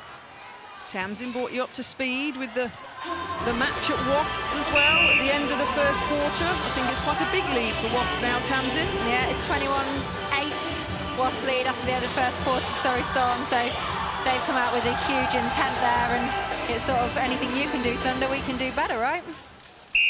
21-8. We don't see that, correct me please, but do we see that bigger gaps that often in the Super League at the end of the first quarter? We haven't this year, and that's what's been quite interesting. It's actually conversations that I've had quite a lot with Mel Mansfield and the team, because it's a bit like Loughborough today, how frustrated they felt with that game against Sirens, even though they won, and they won quite comfortably. I think what teams in the past have been used to is going out, smashing a team in the first quarter and coasting through a game. We are rarely seeing that this year because the teams, you know, have quality throughout. Those teams at the bottom, those underdogs are now really, really competing. I think today, looking at that score, Wasps have obviously got it tactically right. They've done their homework. They knew it was a danger game, and it is a danger game. We've seen Storm have some impressive performances, and they wanted to put that team to bed nice and early, which hopefully you think with that lead they will go on and push on. Indeed, Surrey Storm, when they beat London Pulse in round 14, that was their second win in a week. So a big start by Wasps on this Saturday, Easter Saturday. Free pass just inside the goal, please.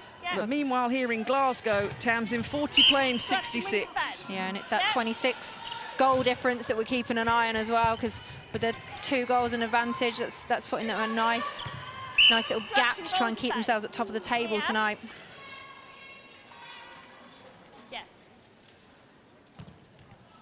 Nice from Semple.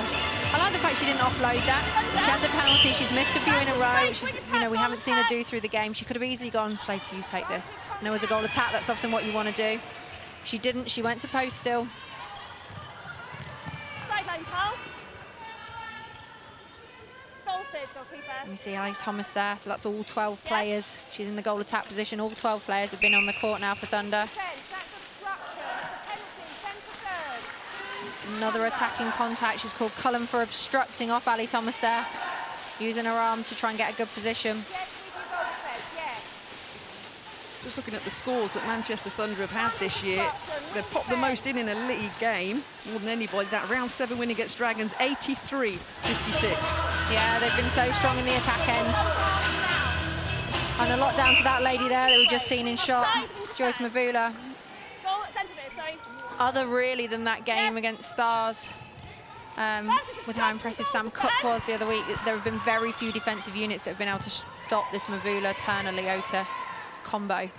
And when they are on, they are on. Mavula, of course, let's not forget, she left behind her son and a fiance in Malawi to take the opportunity to play in the Super League in Manchester. That's a massive decision to make. It's amazing, and you're seeing it so much more now from the netballers. You've seen it with some of the African players, Caribbean players that have gone over to the Australian League or into our league as well, where you know, the opportunity to play and get exposure and improve their game. But the sacrifices they're giving up, just think about that. To actually go away for that amount of time. I know Janelle Fowler-Reid did that out in Australia, one of the Jamaican starting shooters, and it's a real big ask. And, you know, one day, how amazing would it be to see some professional leagues across the world, you know, opportunities to play in South Africa or out in the Caribbean. And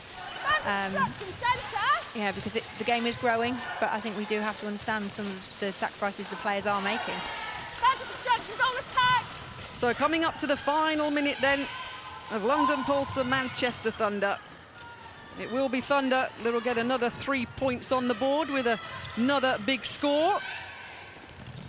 They'll, of course, come off court, get their old iPhones and obviously other phones that they have out to see what's going on down in Wasp. Yeah, they'll be keeping an eye on it. It's important. It's almost a bit of bragging rights as well. I know I tweeted something out the other day about, oh, does this mean Wasp have gone top?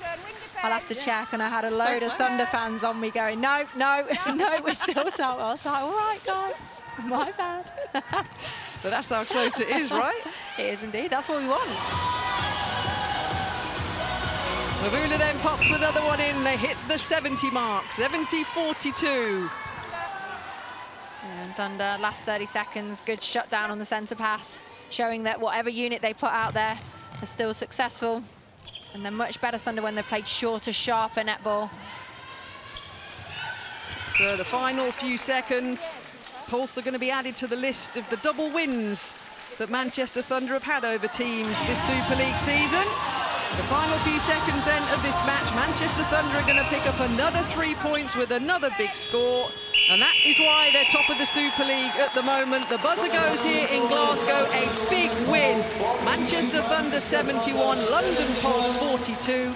Normal service resumed for Karen Gregg and her coaching staff after that loss to Stars in the previous round. It'll be interesting, Tamsin Greenway, to see Karen Gregg's analysis of that match and see if she's happier than Sarah Bateman was when Loughborough Lightning won earlier. I think she will be happy, but I don't think she'll give much away. It'll be very much, you know what, we did our job, we knew what we had to do, let's focus on tomorrow. So she'll be pleased with them. She'll still say there's things to work on because, you know, it's textbook from coaches, but she will be happy that that game is just out of the way and they're back to winning ways. Well, it was a match that they were expected to win, although, as we've said many times, nobody knows anything this Super League season. But it's an extra 3 points for Manchester Thunder. They'll head into that match against Loughborough Lightning tomorrow, the big one. And very shortly we'll go down onto the court. In fact, we're ready now for Hannah Wilkes with our player of the match. I certainly am. Rebecca Airy just checked that I had got the right player. You were phenomenal out there, not expecting us to come over and speak to you this afternoon. But what a great first full match in the Super League for Manchester Thunder for you. Yeah, it was really, really good. Fantastic to get out there, got basically everyone off the bench. And it's the business end of the season now, so yeah, cracking on. So yeah.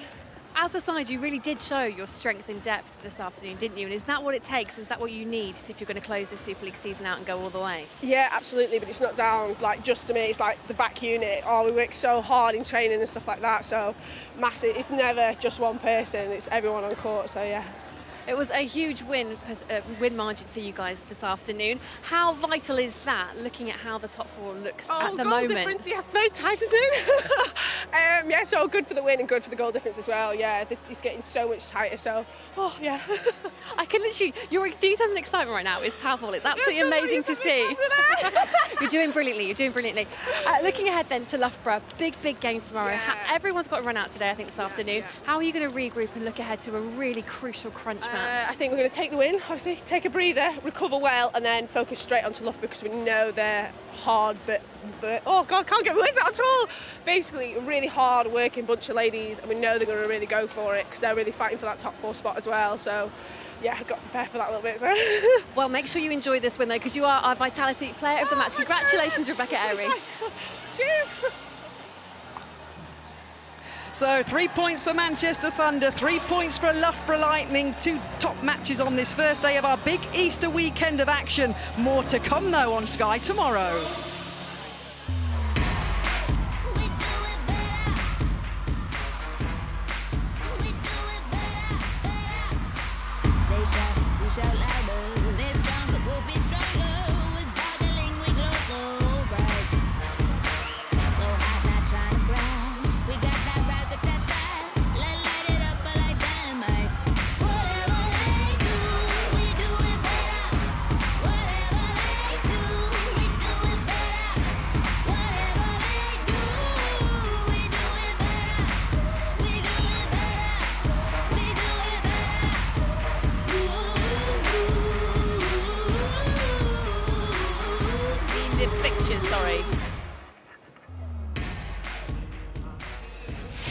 So victory for Manchester Thunder in our second game today, but more netball for you on Sky Sports tomorrow.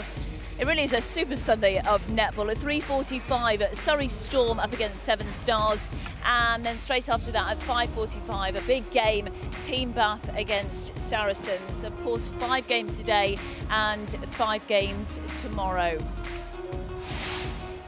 Here with Tracy and Tamsin. I know, Tracy, you're personally delighted that Rebecca Airy got player of the match. Deserved? Oh, I think that was one of the most genuine interviews I've probably seen on Sky Sports.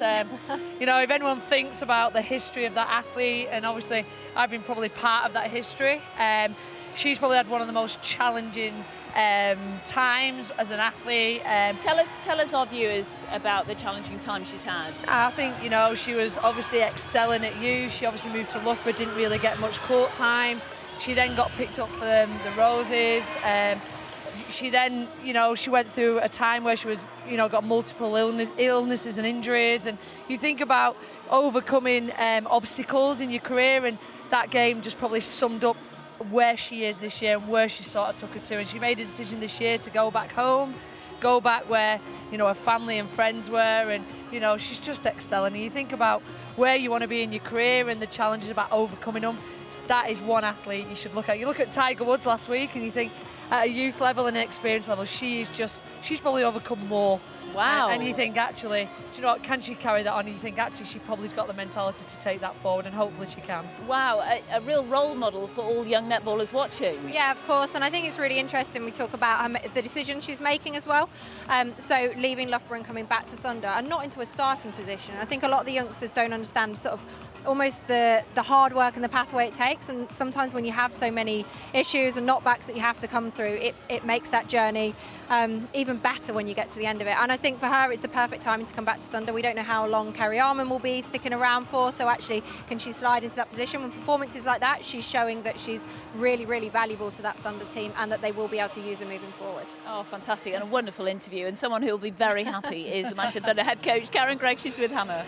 Well, Karen, you came here needing 2 wins from 2 days. Yeah. First one, job done. Yeah, definitely. You know, we came here with a plan, and we looked at today, and it was one of those games that we need to get under our belt. And we had a plan in terms of getting players out on the court, so we were able to rest legs and rest minds, really. So happy overall with the result. Just speak for us, if you can, about Rebecca Airy. She was brilliant out there, of course, as was Eleanor Cardwell as well. Yeah. Great performances from those who don't always get to play a full game. No, and Becca did awesome today. You know, we always laugh because Becca's a great character to have around in the squad, and you know, she's a Northwest girl. You know, she went away to Loughborough for a few years, and she's come back this year, and she's been really flourishing over the last few months, and she's been getting half a game here and there, and we give her the opportunity to start tonight, and she was doing so well we thought we'd leave her on, and she's done a great job and thoroughly deserved the player of the match. You ultimately as well really pushed that goal difference today, a 29-goal win. How vital is that? I mean, you only need to look at the top 5 and how close it is, and you know, Nip and Tuck up there, and I think Wasps were only something like 2 goals behind us before today. I'm not sure what their scoreline was, but they've probably put a lot of goals on the score as well today. So ultimately, every goal counts. So we take the 3 points, we take the win, but you know, we've still got one eye over our shoulders as well. Yeah, it's currently 33-15 to Wasp in their game against Storm, so you'll be very glad you got 29-goal lead this afternoon. Looking ahead to Lightning tomorrow, a big game. Like you say, you've got everyone out on court today, rested as well. How are you going to approach and prepare for that? We'll approach and prepare for it like any other game. You know, we've got a big night tonight in terms of the girls got to go in ice bath now and recover well. We'll go and eat well tonight, and it's up to the job of us as coaches to look at video tonight and look at video first thing tomorrow morning and have a team meeting and look at it together as a unit and set some real, you know, targets that we can work towards the game, and each 15-minute a quarter tomorrow, you know, at a time, and hopefully put out the performance, and the result hopefully will come. Well done today, and good luck for tomorrow. Thanks, Karen. Thank you. Thanks. Rest well, eat well, ice bath. Would you have an ice bath, Tracy? Did you? You used to have them. I was actually all right in the ice bath. It's just your toes. You don't want your toes in the ice bath. Everything else you're all right with. Oh, really? What about you, Tamsin? Not interested at all. Stay away. I ate well. Yeah, I slept and I went back and played the next day. So oh God, I hate our spot. That goal difference is crucial, and at the moment, Manchester Thunder are at the top of the table, and the difference before today's matches was just 2 goals. The goal difference between Thunder and Wasps. So every goal is crucial. Thunder put 71 on the board today, and Wasps at the moment, as Hannah alluded to, she said it was 33-15. I think it's about 34-15 against Storm, because Wasps are playing Storm right now, but they haven't finished their match. They're well into it though. But at the moment, Thunder are ahead by 3, but it looks like Wasps will be joining them on 36. But is this the time of the season, Tamsin, where every game you're looking at the table, you're looking at the goal difference, seeing where you finish? Yeah, it is and it isn't, because I know that goal difference between Wasps and Thunder, and everyone will be engaged in that because it's a nice little run into the end. But I would be looking between Bath, Loughborough and Mavericks to say who you're going to end up playing, because I think there's choices with Thunder and Wasps who they would prefer to play in a semi-final. As a coach, I'd be looking at it going, I know who I want in the semi-final. Okay, so tell all our viewers who Thunder wants to play and who Wasps wants to play. I would say Thunder wouldn't want Loughborough necessarily, because I don't think they match up as well against someone like Chollock. So tomorrow will be interesting. Well, it will be, and you know who knows. And if they play like that as a defensive structure, they'll win ball early. It won't be a problem. I think it's very interesting, because I know as a coach, I always go into that top 4 going, I know who I want. You'd never manipulate the games for that to happen. But I think it's quite interesting it's going down for goal difference, because I'm not sure Wasps would mind finishing second. Yeah, it's depending. It's riveting. I mean, the storylines you could write about this end of the season to this Super League are fascinating. Let's get straight to the London Pulse head coaches with Hannah. Tia Hora, that was never going to be an easy game, but what positives can you take from your team's performance this afternoon? That wasn't. I mean, the positives are limited. I thought we were in it till half time. 10 goals is not something that's unsurmountable, but when you're playing up against the top of the table, it was always going to be a challenge. I think there were patches where we caught them unawares, but like the great team that they are, they were able to adjust, and stuff that we were doing well in the first half we couldn't do in the second half. So, we have to go away and prepare ourselves for tomorrow's match. And tomorrow's game, like you say, is against Strathclyde Sirens here at their home ground as well. I mean, it's a game, they're 9th, you're 10th in the table. How much do you want to get the win here tomorrow afternoon? How important is it for your season to get the win? You see, the thing is that every game is like that for us, and that's, when you're at the bottom of the table, that's the only way you can approach it. And I think that has kept us in good stead for some of the other matches that we've played. But every time we go out, we want to win the game. So it's not just tomorrow's game, just because we're 10th. It's every game. And we've got 4 left. And how are you going to prepare the girls? Because, it was quite physical, it's quite intense for your team during that match. How are you going to get them ready to play again so quickly? Well, this is, for us, this is an opportunity. Being up here, we've brought most of our squad. So we'll be together tonight, which is a good thing, in a hotel, and have the opportunity to go to dinner. So, we will share all our work-ons for tomorrow's match and come out prepared as best we can. Best of luck for tomorrow. Thanks very much. Thank you. So London Pulse are up against Sirens tomorrow at 2 o'clock. In terms of London Pulse, what did you see from them today, and what will they have to do tomorrow against Sirens? I probably disagreed with Tura. I didn't think they were in the game at half time. I think you could see that Thunder were starting to take the game away. They were starting to make uncharacteristic errors. They were making, silly mistakes. Skill level had gone down, and I felt that they then brought that, and maybe the changes were happened a little bit too late. Yeah. I think, you saw the difference today with Sirens. They really come out to get the confidence in the game, to really reduce the scoreline. Maybe they knew they weren't going to take the performance, but they come out to really get something out of the game. And then you saw Parata make the changes at the end when she knew the game had blown out, to freshen up the legs. You didn't see that in what Pulse did today. I thought the game had been beaten, but they didn't try something else that she could take into tomorrow's game, which could cause them a problem tomorrow. However, you could probably say, have they rested enough legs? Did they not come out with that intensity that Sirens did? And they could have burnt a gasket, Sirens tomorrow. So in a way, off today's performance, you'd like to say that Sirens will go out and win that. However, Pulse may have been taking a step back, knowing that they probably wouldn't have took the top of the table. Yeah, I mean that final quarter, as we just saw on the screen, it was 6-18. It was a massive victory for Thunder in that final quarter. Looking at today as a whole, of course we've got 5 matches in the Super League and 5 matches tomorrow. It's a massive weekend of Easter netball. So we've just seen the conclusion of the second game. At the moment, Wasps are playing Surrey Storm, and the scoreline 37-18, a big deficit there at the moment. 7 Stars against Team Bath. Predictions, ladies, for that match and for Mavs against Dragons. Tamsin, starting with you, Stars Bath. It's a danger game for Team Bath. They need to see that game off. It will be difficult. Sam Cook, in the form that she's in at the moment, is incredible. But the way Bath are playing, Serena Guthrie, Ebony Brown, I'd expect them to pull their team through. But it will be a tough game. They're away from home. It's the danger one. Yeah, Team Bath are having just beaten Loughborough Lightning 57-55. A massive victory for them. If you look at the competition and the way it's going, you obviously want Team Bath and Saracen Mavericks to win, to shake up the top of the table, because at the moment Stars and Dragons are out of that. However, a little bit of a team throwing something in, particularly 7 Stars. They seem to be on the up. They've had 3 points ever since they've had 3 points taken off them.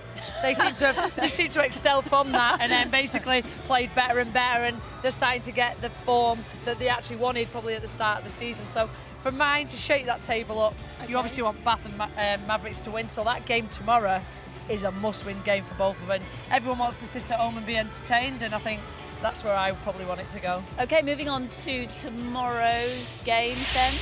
There we go, as Tracy was speaking about, Team Bath against Saracens Mavs. That is at 6 o'clock, and we're live from the Ricoh Arena. Before that on Sky Sports is 7 Stars, Surrey Storm and 7 Stars. Let's go to the top. Wasps, Celtic Dragons. Tamsin, who's going to win? Wasps. Tracy? Wasps. And then Sirens, Pulse. Tamsin, we've just been speaking about I know, I think Pulse will still see that game out. Okay, Tracy? Siren. I'm going to go Sirens. Okay, she was almost sat on the fence there. And then live on Sky, Storm, Stars, Tamsin. Oh, the matchups in that will be incredible. Yeah. I think you're just going to enjoy that game. The games of the day will be at the end though, because they're going to matter for the top well tell us what you think about the third game then. I think Thunder will beat Lightning, but I think it will be a much closer affair, and I've put myself out there this week and said I think Bath, the way that they're playing today, if they get a win against Stars, they'll beat Mavs. Okay, does that help? I'm just going to sit on the fence and just go, I just want some great netball. It's like being back with Cookie. No, I actually do think, I think Surrey Storm will be tough for 7 Stars to beat tomorrow. I think they'll come out. Well, they've won their last 2 games, which is big. So Mickey Austin and her team are delighted at the moment. Sorry, just to clarify, who did you go for? Storm against Stars? I said it's going to be a great matchup, and let's enjoy it. I thought so. So can you clarify, please? I think Storm will win it. Okay. Wow, that's a big shout. Yeah. I think Stars will go all out today to try and take one off Bath. It's like a home derby, and that's them are probably the most difficult things to play in. Yeah. Obviously, we Loughborough Thunder. Thunder didn't have Kerry Ullman last time they played against Loughborough, so that challenge, and they really missed that height when we watched that game. Yeah. They'd be able to get easy ball in, and they've not had some body to challenge against. So Thunder could take one, and they need to take this one for confidence if they're going to semi-final. And get Loughborough in that semi-final position. They need to take tomorrow's win. Yeah. And then the last one. That's a difficult one for me, because I'm actually really excited about the key matchups, because we've got a lot of Roses players going up against each other to try and prove a point. So for me, I'm happy to sit on the neutral side. Okay, sitting on the fence. Yeah. But it is fantastic, you know, having you here watching the players today, and you'll be watching tomorrow. So it's a pressurised situation for all the players, you know, heading towards the World Cup in July. But as we've alluded to, 2 matches tomorrow on Sky Sports. Let's just refresh your memory of which ones they are. And we start off, it's kick-off time at, 4 o'clock tomorrow, so 3:45. On air for Storm Stars, and then at 5:45 on Action and Mix, it's Team Bath against Saracens Mavs. Tamsin, who was your standout player from today, from our 2 matches? From today, I think Thunder, the whole team performance. I was so impressed. Loved Amy Carter and Rebecca Airy. I thought they were brilliant, which is great to see that youth coming through, and English youth coming through as well. I thought, I thought Thunder's performance was exceptional. Loughborough ground out a win for me. Nat Panagari. Excellent choices. What about yourself, Tracy? Who stood out? Maybe just one player for you. I'm obviously going to back I'm Thompson thinking, on this yeah. one. Rebecca Airy, possibly. You know, you think about Ellie Cardwell, Yeah. you think about her starting, and she's been waiting for that opportunity. So I think, Excellent. I think she really accelerated that, and she showed that she could play between two positions, which we really want now in the Roses. You've got to be quite flexible in your playing positions as well. Yeah. Thanks, ladies. It's been a fantastic afternoon up here in Scotland. It's been an Easter weekend. We're only halfway through it. And it's been a year since Commonwealth Gold success on the Gold Coast. Tracy, you were a big part of that. So great memories for you. And everyone's been tweeting about it. It's been a fantastic afternoon. We'll see you tomorrow for 2 games on Sky Sports. Tamsin, you'll be with me. Yes, I will. And Pamela Cookie as well. Yep. You're I'll having be a with you break. at home. Thanks. With your eggs. See you soon. See you tomorrow.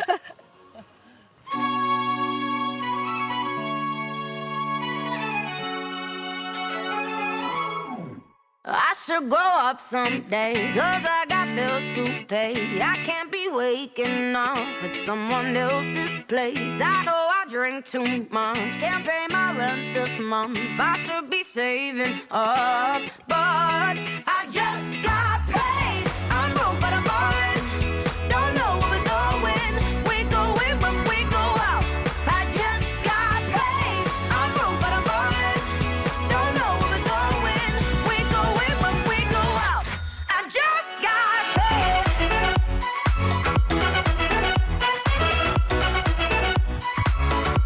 I just got paid. Sky Sports. Feel it all.